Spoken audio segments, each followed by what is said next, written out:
Hey y'all, T-Ham141 here, and today I'm working on my water catchment system, and this is what we've got.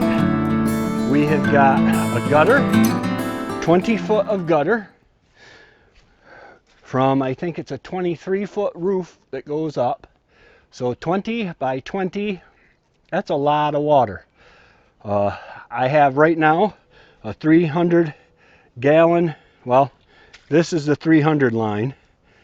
300 gallon or 110 liter tote, and right now I am working on my initial filter. Now you can see the inside of this got some leaves in it a couple years ago before I built the filter, but what we do to take care of that is good old Clorox bleach. Okay, now what I got is I've got a piece of 1/2 inch PEX that runs through here, runs a couple inches down under there, and it's going to run into a hole over here on top. And right now I am just putting rocks in here to keep it from getting loose on me and plugging up. And I will put rocks and then a layer of landscaper's cloth, like this black stuff is here that's covering this lid. And then I will put more rocks and more landscaper's cloth and more rocks and more landscaper's cloth. Why? I just feel that you can't have too much. I mean, this is to stop leaves and some biological material, but the spout will come down straight into here.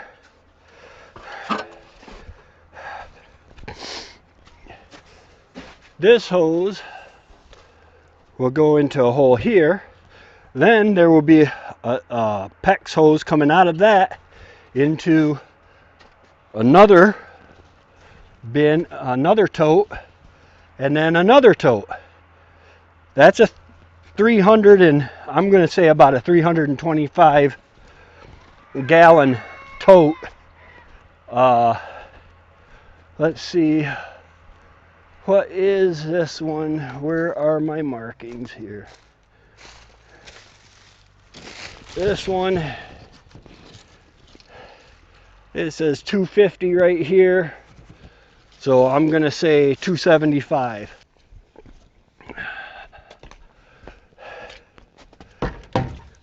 Cue the funny music.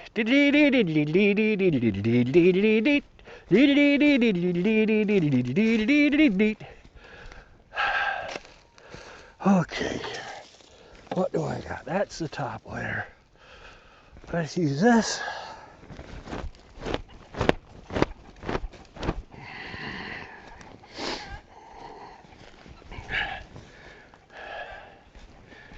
Now, I'm folding this piece in half. Remember, it doesn't have to be perfect. This is just an initial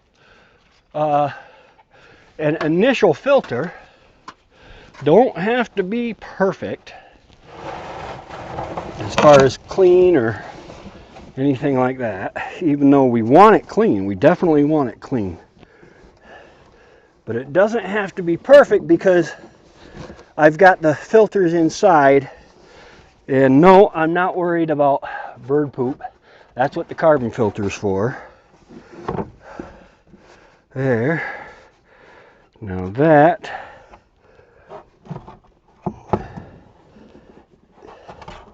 I don't like you there. Let me set this one here. That one's gonna fall. What if I set you up like that? There. Now that's protected. And now I'll just start getting smaller rocks. Boy, if I had one more camera, I would be set. I would be set with one more camera. Okay. And I'm going bigger rocks to smaller rocks. Bigger rocks on bottom. just because I want the water in the, I want there to be more water gap in the bottom of this filter.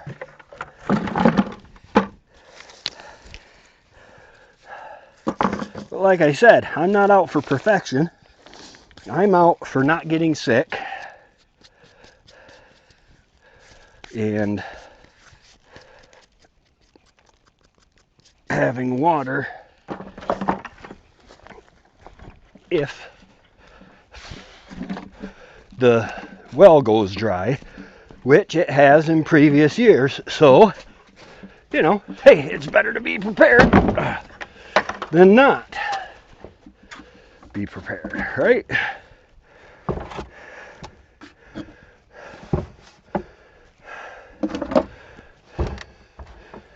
And this, I'm putting it around to hold all of this tight around the edges.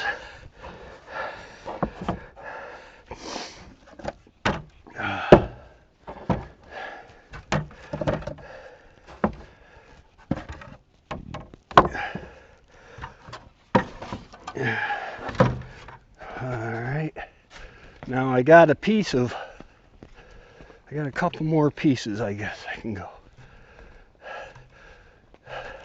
Not gonna use, it's got all dusty, but you know what, this clay will settle right to the bottom.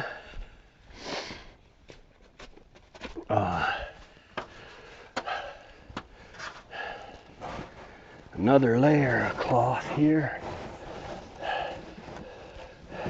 Now, the wonderful thing about this is it doesn't draw from the top at all. It draws straight from the bottom. It won't start drawing until the water reaches this level where it will run out of this tube.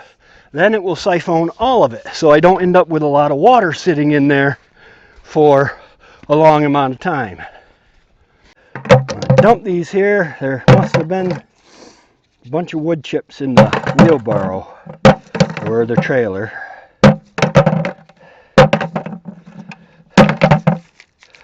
I'm not going to go crazy with this because last year I found it was so easy to just move some rocks. And when I moved the rocks, I could pull the top layer right out, and that was the top layer was the only one that had any debris in it.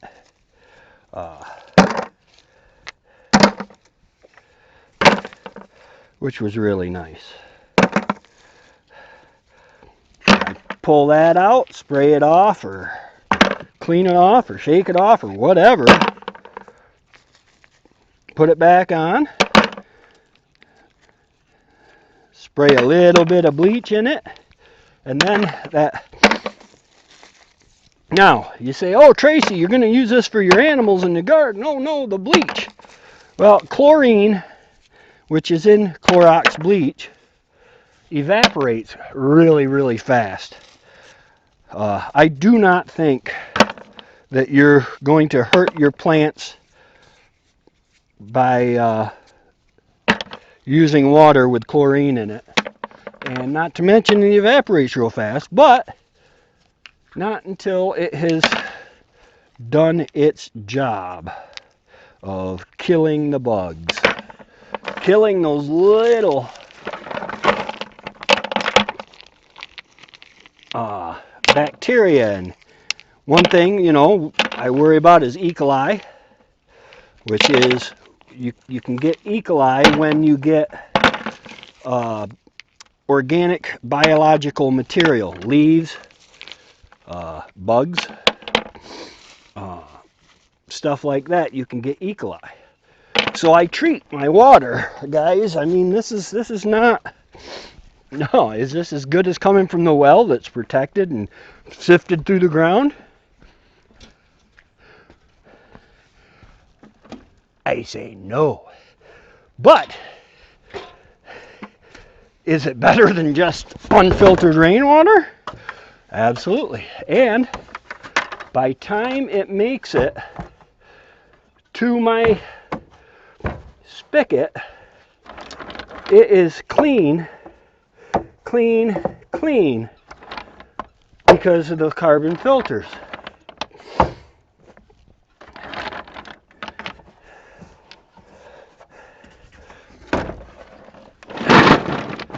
Now,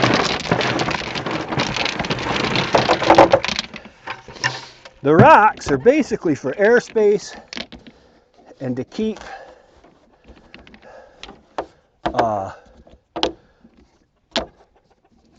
to hold the cloth down. All right. You know what? That is looking good.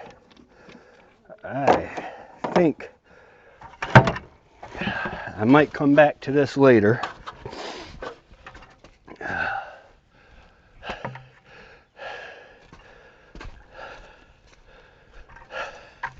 If I feel the need. All right, guys. So now I just got to get my other bin over here, and I got to drill a hole in the top of the thing. I'll be right back. I got to go get my drill. At least this way, I'm going to run this one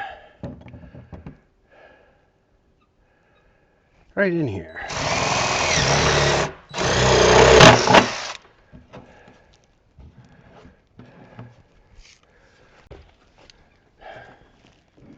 You see, okay.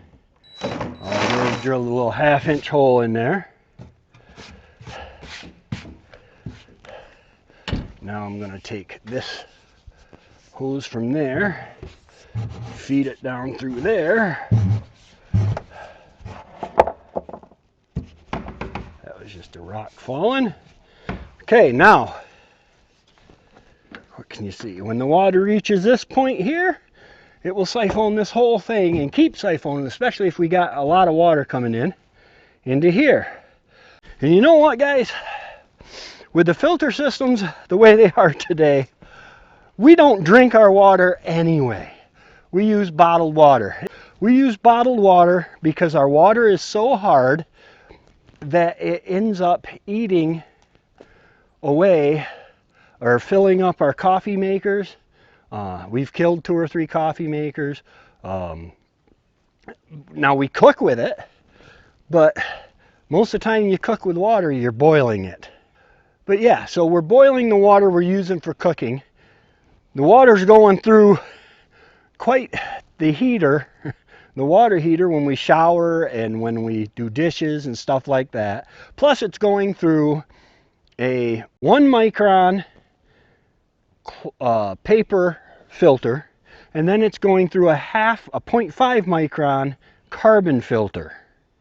Okay, so the water is getting purified. We could drink it. I'm not going to because I don't have to. Bottled water is cheap. Gee, I wonder why the water levels are going down and stuff. Could it be that we're bottling all the water? How I hook up to these is just it's a rubber coupling.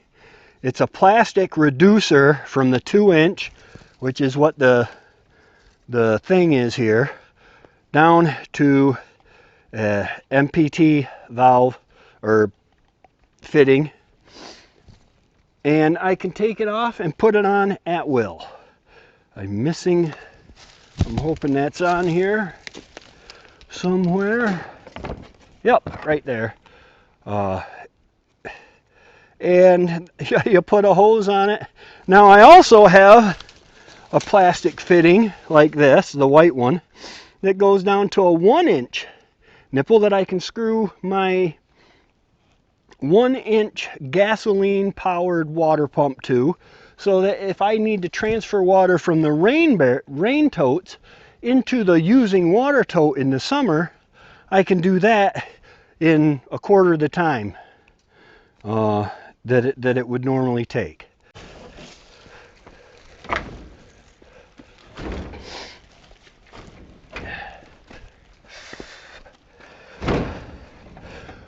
I don't know if I'm manhandling it or it's manhandling me.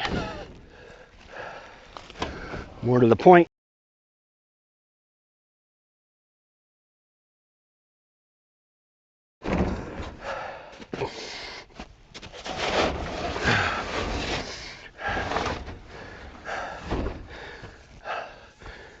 Now this snow will hopefully disappear.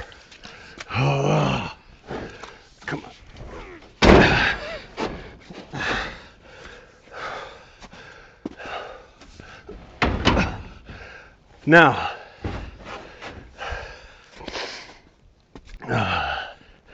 Now, you see the snow under those. That's going to melt away, which will lean everything forward. Okay, now this is what I was talking about here.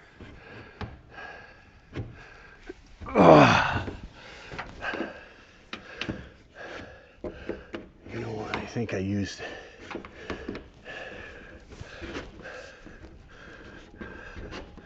there. Okay, now water comes down the spout, which I haven't put up yet, into the filter, fills this up to here, fills this up to here, then it starts filling this up, and I used a shorter thing so it's not going to have the siphoning action that the other one had. And hopefully here in a while I will end up rinsing this one out. This is a new one. This is a new tote. Don't mind the mess. This is a new tote that I have to rinse out really good. Anything you get like this, you want to rinse out. I know what was in this one, but I don't want to mess around with it.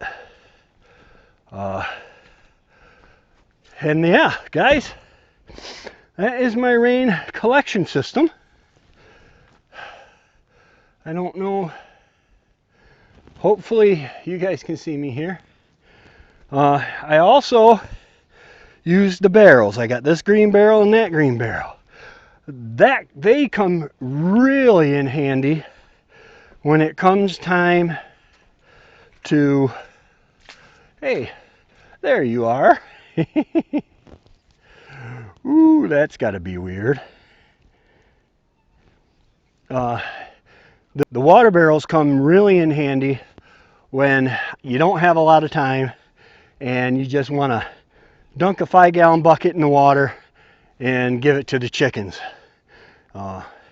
That's really good. And then the 5-gallon buckets, I line the 5-gallon buckets down here. It kind of kills the erosion a little bit, but it also, the chickens can, ooh, cat.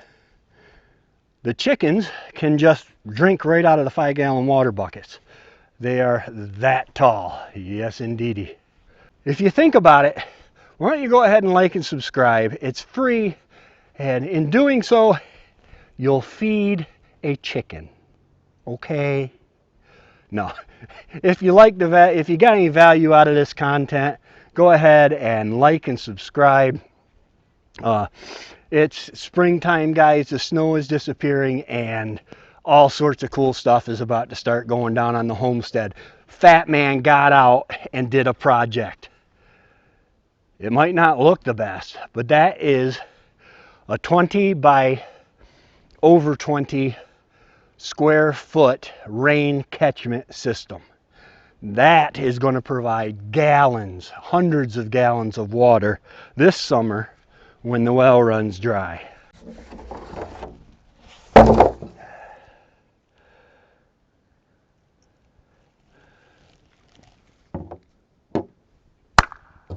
Okay, the water is up there. It is almost to the, I'm going to say that's about 5 foot from the ground level, because the pitless adapter is 4 foot down. So that's 11 foot of water that I have there.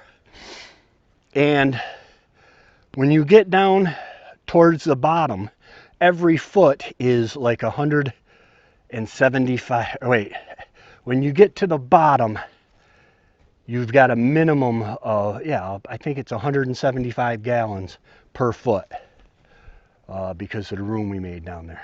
All right, guys, hey, remember, like, subscribe, hit that bell notification so that you get the content as soon as it comes out.